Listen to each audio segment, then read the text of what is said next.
mesti ada ujian. Sekarang kita belajar, ada PTPTN, orang bagi duit bulan-bulan, ada duit makan, mak masuk ke dalam bank. Kita tak berapa nak rasa susah lagi. Sebab kesusahan dan ujian ni Allah bagi ikut peningkatan umur dan perkembangan akal kita.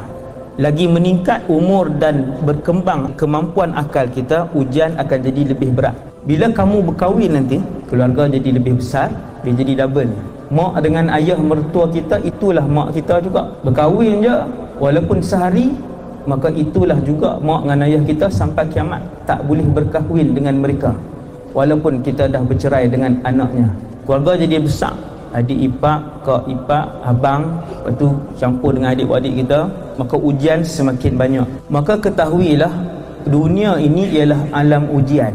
Hari ini kita belajar, setahun sekali Allah uji dengan 1-2 ujian. Tapi bila masuk alam masyarakat, perkahwinan, ada keluarga, ujian itu dia jadi banyak. Tak habis satu ujian minggu ni, belum pun selesai ujian yang minggu pertama, minggu kedua Allah bawa ujian baru. Kerana dunia bersamaan dengan kesusahan. Kita mula rehat apabila kita pergi ke alam barzakh. Sekiranya hidup kita di taman syurga, bermulalah rehat kita.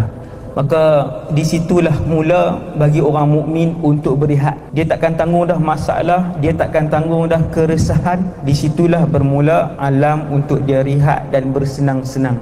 Sampailah ke dalam syurga. Selama kita masih hidup, saya dan kita semua pakai motivasi macam mana pun, ustaz-ustaz ke, duk berqasidah setiap bulan ke, ada 3 mat tahfiz ke, dia tetap ada masalah.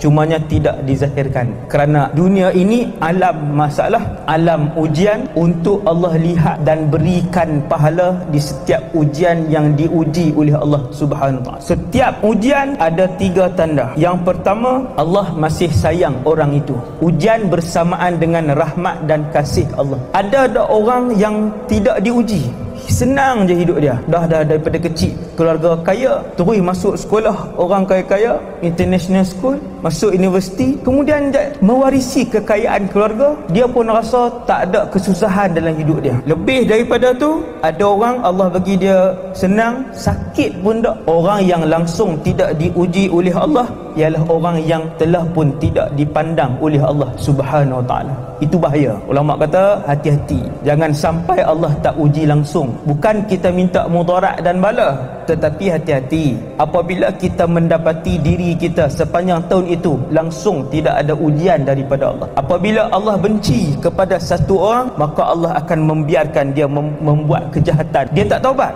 dia tak rasa bersalah, dia tak taubat, Allah dah terlampau benci dekat dia, buatlah apa saja kejahatan, nanti kamu akan disiksa dengan teruk, seperti mana yang ditimpakan kepada manusia yang mengaku dia Allah, dia Tuhan, iaitulah Fir'aun laknatullahi alaih. Seumur hidup Fir'aun tak pernah sakit, bersin pun tak pernah, demam pun tak pernah. Sebab tu dia memandang dirinya bahawa dia adalah Tuhan. Dia sebut Tuhan sekalian alam. Dia tak nak sakit, menteri-menteri dia sakit. Kemuncak kemurkaan Allah ialah apabila Allah tidak memberi ujian kepada seseorang. Ujian sama dengan rahmat dan ingatan Allah kepada kita. Tiap-tiap kali kena uji, kena ingat Allah masih sayang. Nombor 2, setiap ujian menghapuskan dosa lama. Dia membersihkan, bersih sampailah dekat dengan ajal kita telah pun bersih.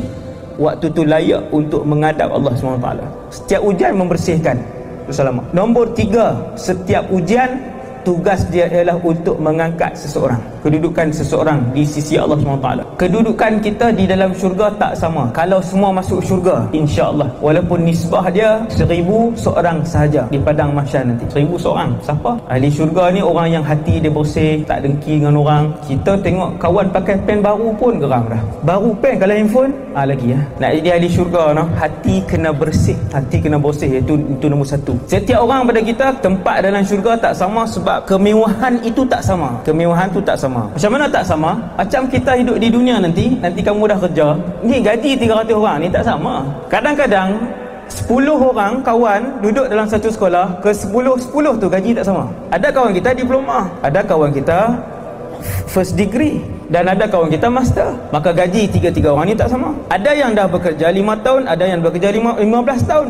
5 dengan 15 tak sama. Ijazah bahagian pendidikan Islam dengan ijazah perakaunan, gaji tak sama. Kawan kita ijazah bahagian sains, first degree sains, kita pun sains juga, tapi tak sama juga sebab perkhidmatan tahun tak sama. Macam itulah juga di dalam syurga, tiap-tiap kemewahan tidak sama. Ada orang 10 juta sebulan kuasa belanja dia dalam syurga. Ada orang 20 juta, 30 juta kuasa berbelanja. Kerana dalam syurga ada belanja seperti kehidupan dunia. Macam kehidupan dunia sama, ada kehidupan melihat, bercakap, makan, berjalan, berlari, bermain, mendengar nasyid, membeli belah, kesemua nikmat itu sama je macam dalam dunia. Cuma bezanya dalam syurga tak ada orang miskin, semua jutawan. Orang terakhir masuk syurga pun kekayaan dia adalah seperti dia memiliki 10 buah bumi. Bumi ni 10 biji dia ada. Lelaki terakhir masuk syurga yang merangkak, Nabi tengok dia, Nabi kenal. Dia bukan sahabat, cumanya Nabi nampak muka dia. Nabi kata aku kenal mukanya.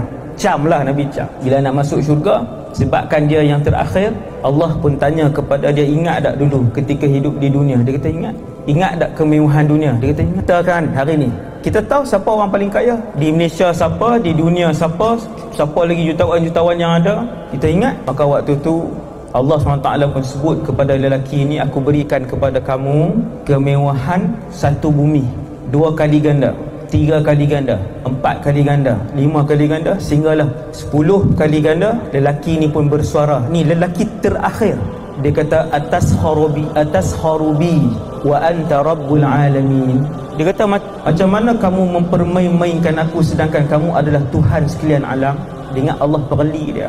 Dia ingat bila Allah sebut aku nak bagi kekayaan kepada kamu seperti mana kamu memiliki 1 bumi ni, 2 kali ganda, 3 kali ganda, sampai Allah sebut 10. Dia kata atas harubi ataupun atas tahzi'ubi wa anta rabbul alamin. Bagaimana seorang Tuhan sekalian alam mempermain-mainkan aku? Dia tak percaya. Tapi itulah kekayaan yang Allah beri.